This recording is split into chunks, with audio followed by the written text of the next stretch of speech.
Hi everyone, I'm Stu. I'm Sara, and welcome back to the 300 Bird Challenge. We're trying to see 300 species before the end of the year. If you don't know that by now, who even are you? Take a look at the dial in the top right hand corner of the screen. That should go up every time we see a new species. Speaking of new species, we have rushed to Grimsby. It's all over the news. There's a mega rare duck from the west coast, incredibly rare to find it in the east. Stay tuned, we'll tell you what it is in a sec.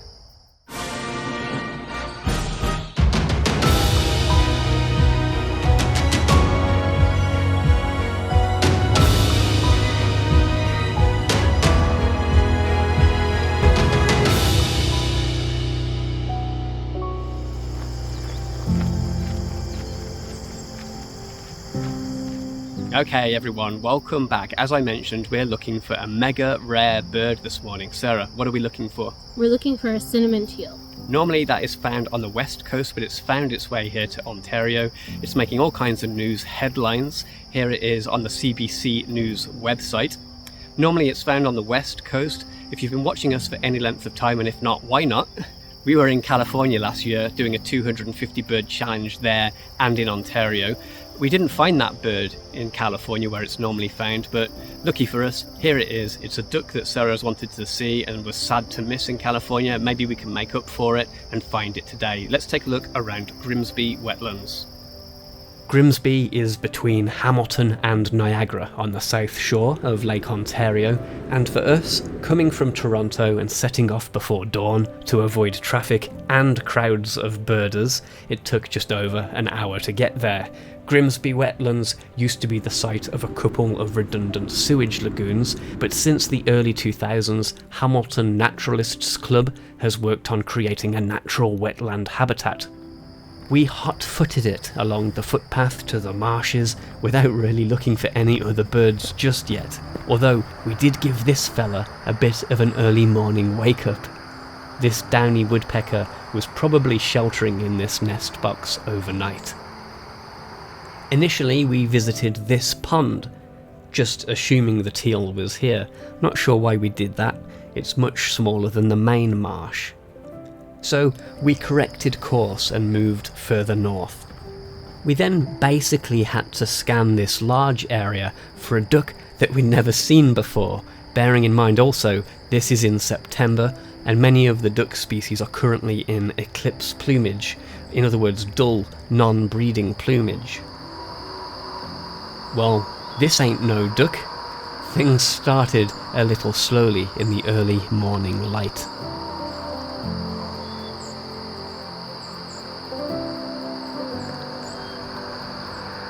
Not rare, but a little bit notable. On this mound, fairly distant, some common gallinules. It was challenging to scan the marsh with all the plant life in the way, the early morning light and how distant some of the birds were, so Sara stayed at the viewing platform looking towards the west and I moved around the corner and scanned looking south. Some distant, obscured wood ducks enjoying a preen. And I also resorted to filming some ever-reliable mallards. But I was beginning to worry that the cinnamon teal might have moved on overnight.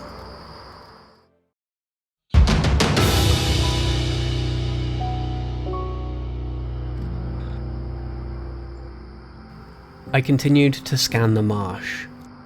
At least I had this green heron to amuse me, excitable with its crest extended and its tail flicking. I watched it for a while as it circled around the marsh, but then I saw an unusual duck.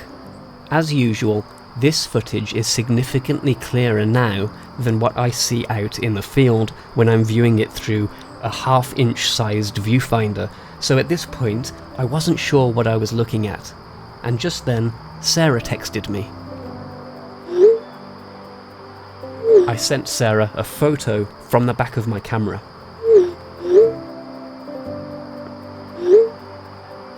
Unfortunately, the duck had moved on before we could get a certain ID. By now, as expected with any celebrity bird, more and more birders were starting to show up. I continued scanning while Sara searched from her position. One guy that I spoke to said to me that he'd seen the cinnamon teal a few days earlier and was back again today to see it again. Eventually, it came back into view and he was able to confirm for us that we were looking at the correct duck. Here it is in the foreground. The other birds are blue-winged teal. This is an awesome lifer for us. Not to mention, it's a vital new bird for our 300 bird challenge, as we push dangerously close to the end of the year, still needing quite a few more species. The cinnamon teal actually began to present better at the viewing deck near Sara, so she was able to get a much better look at it too. You can just make out the red eye in this shot. The cinnamon teal has dark red plumage and a black rear, with a quite large, long black beak similar to that of a blue-winged teal. This particular cinnamon teal is probably a young male in non-breeding mottled-looking plumage. Their normal range doesn't extend much beyond the arid west. In Canada, about as far as Alberta, possibly just into southwestern Saskatchewan. It's a mega rare bird in the east, and the first ever sighting of a cinnamon teal here in Grimsby. Okay guys, we have seen the cinnamon teal after a little bit of back and forth, a little bit of uncertainty because it was a bit further out and we've never seen a cinnamon teal in the flesh before. We have confirmed that we have seen the cinnamon teal, so really pleased about that. That's a great bonus bird towards the 300 bird challenge, a bird that we wouldn't expect to have seen, so we're glad to have gotten that. Sarah, what did you think about that bird?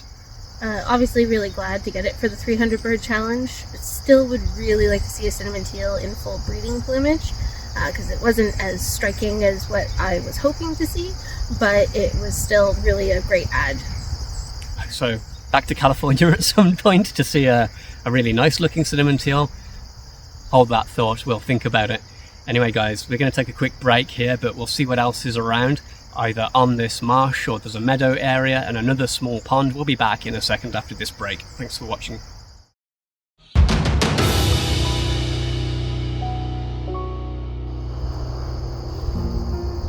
Welcome back. We decided to take a quick look around the observation tower and the meadow. Please share your thoughts and sightings.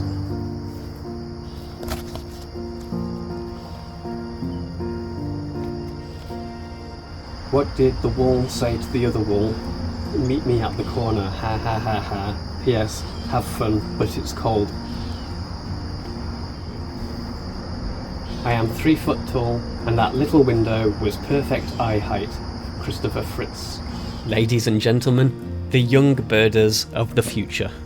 Up on top of the viewing platform, looking at the small pond there, not much beyond the usual mallards. But there were a couple of blue-winged teal, less exciting at this time of the year, but I do love these ducks when they're in their breeding plumage. But shot. We had a quick wander around the meadow. Who's this noisy bird?